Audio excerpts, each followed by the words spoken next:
안녕하세요. 저는 44기 훈련생 전인혁 간사입니다. 요즘 여러분은 무엇에서 힘을 얻고 있나요? 뜨거웠던 여름 수련회도 단기 선교도 끝이 나고 다시 삶의 현장에 돌아와 방학을 보내고 있습니다. 오늘 큐티를 통해서 하나님은 어떤 분이신지, 그리고 우리는 어떤 존재인지 하나님을 알아가는 기쁨을 누리는 말씀 묵상 시간이 되기를 소망합니다.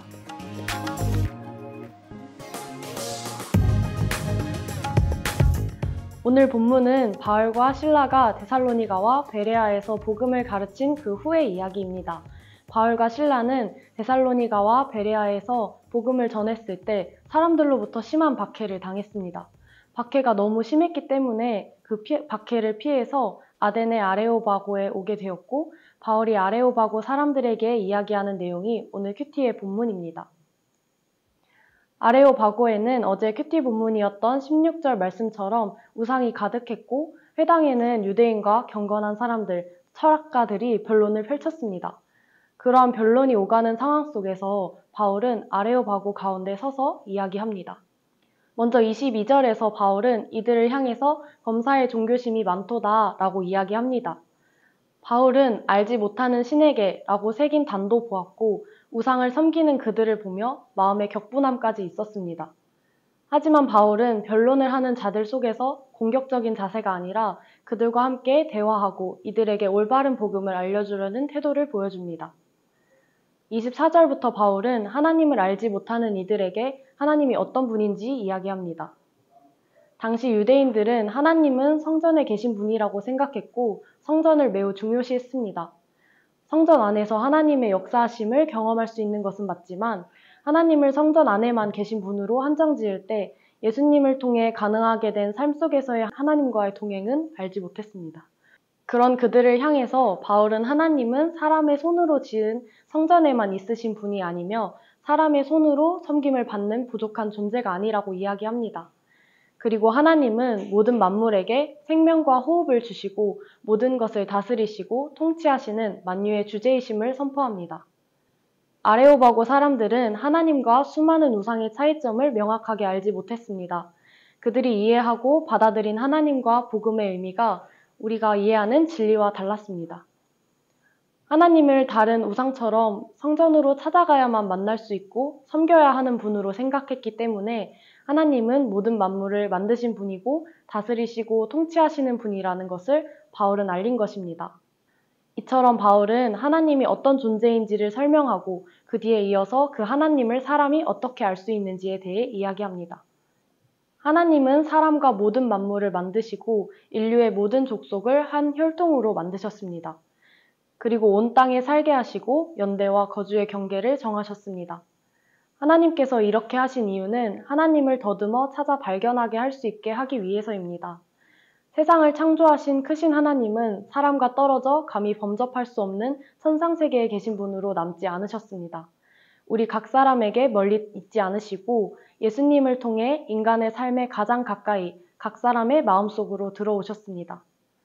그리고 그런 분이시라는 것을 우리가 알 수 있도록 우리의 삶의 곳곳에 하나님을 알 수 있는 조각들을 놓으셨습니다. 우리는 그런 하나님을 힘입어 살며 하나님 안에서 움직이며 존재하는 자들입니다. 멀리 떨어져 계신 하나님이 아니라 각 사람 안에 거하시는 하나님을 예수 그리스도를 통하여 경험할 수 있게 되었습니다. 알지 못하는 시대에는 하나님이 지나가셨지만 이제는 어디든지 회개하라고 명하셨으며 심판의 날이 있음과 부활이 그 증거가 되었음을 바울은 아레오바고 사람들에게 전합니다. 오늘 큐티 본문을 통해서 우리는 두 가지를 적용해 볼 수 있습니다.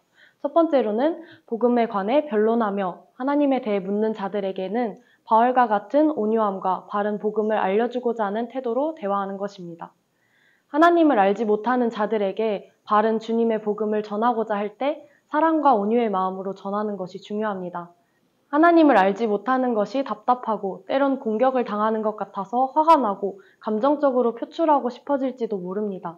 그러나 변론의 시간이 싸움의 시간이 되지 않도록 진리를 모르는 자들에게 사랑의 태도로 대화하는 것이 우리에게 필요합니다. 캠퍼스에서 전도를 할 때 다양한 질문을 하는 사람들을 만날 수 있습니다. 진화론에 대해 묻기도 하고 왜 전도를 하는지 묻는 사람들도 있습니다. 우리만의 진리가 되지 않도록 온유함과 올바른 복음을 알려주고자 하는 태도로 믿지 않는 자들과 대화하는 것이 우리에게 필요합니다. 두 번째로는 하나님의 존재와 우리의 존재를 다시 한번 분명하게 아는 것입니다. 여러 가지 사역을 하면서 때론 우리가 하나님을 섬긴다고 생각하고 하나님을 기쁘시게 해드려야지 하고 생각합니다. 그러나 하나님은 우리의 섬김을 받으시는 분이 아니라 우리를 만드신 창조의 주님이십니다. 어딘가를 가야만, 무엇을 해야만 만날 수 있는 분이 아니라 이미 우리 안에 계시며 우리의 삶 가장 가까이에 계십니다. 우리에게 필요한 것은 그 하나님을 힘입어 살고 하나님 안에 움직이며 존재하는 것입니다. 하나님은 우리가 하나님의 함께하심을 알 수 있도록 우리의 삶 속에 하나님을 알 수 있는 조각들을 허락하셨습니다. 이 상세계에 계신 하나님이 아니라 우리의 삶에 가장 가까이에 계신 하나님을 삶으로 경험하기 위해서는 우리가 하나님을 알고자 하는 노력이 필요합니다. 말씀, 예배, 기도 속에 또 아름다운 자연 속에 때론 사람들과의 교제 속에 하나님은 주님을 알 수 있는 힌트들을 숨겨놓으셨습니다. 보물을 찾는 과정이 힘들지만 찾았을 때 말할 수 없이 기쁜 것처럼 하나님을 찾고 알아가는 과정이 쉽지 않을 수는 있지만 하나님을 아는 기쁨은 무엇보다도 큽니다. 여름 수련회가 끝난 지 한 달이 되었습니다. 그때 받은 뜨거운 은혜와 감격이 여전히 여러분의 삶 속에 있나요? 그때 받은 은혜가 우리의 삶에 지속되게 하려면 우리는 날마다 하나님을 힘입어 살고 하나님 안에서 움직여야 합니다.